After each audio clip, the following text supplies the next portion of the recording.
Mambo vipi brother? Poa bro. Nakuona bro. Mazee bana. Boda boda wewe. Boda boda bana, hangaika ndio hivyo bana. Yenyewe ndio hivyo kimaisha bana. Vipi wasemaje? Hii kazi yako waionaje wewe ndugu yangu? Mazee kazi yangu bana ni poa lakini si poa. Maana najua nasikia hii kazi ina changamoto sana. Mazee kazi yetu mazee ina changamoto tena sana yani.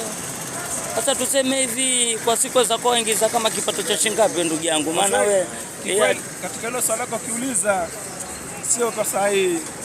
Sababu pale nyuma kazi yetu boda boda ilikuwa nzuri sana. Kwani sasa mwanzo sindonana kumekuwa town vizuri. Wajua pale mwanzo pikipiki wanatoka sana.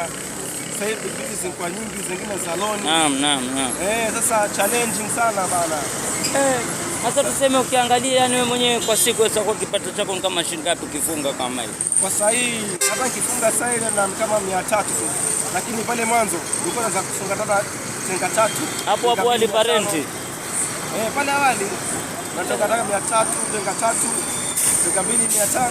Lakini sasa hivi bana na 300 hapa sasa sijui nitatia mafuta ama nitalisha watoto nyumbani, nitalipia nyumba ama nitafanya maintenance ya pikipiki. Ama kweli mwapitia changamoto lakini sijali kakangu. So wajua tumezaliwa wanaume. Ni kweli hata ukitaka ni promote pia itakuwa vizuri bana, simu kuja kunyoji alafu tupe mtandaoni alafu mwenyewe na sota hapa. Kwa sasa naangalia hali tu lakini sijali nitakutafuta tu ndugu yangu. Na siku njema bana. Sasa bro.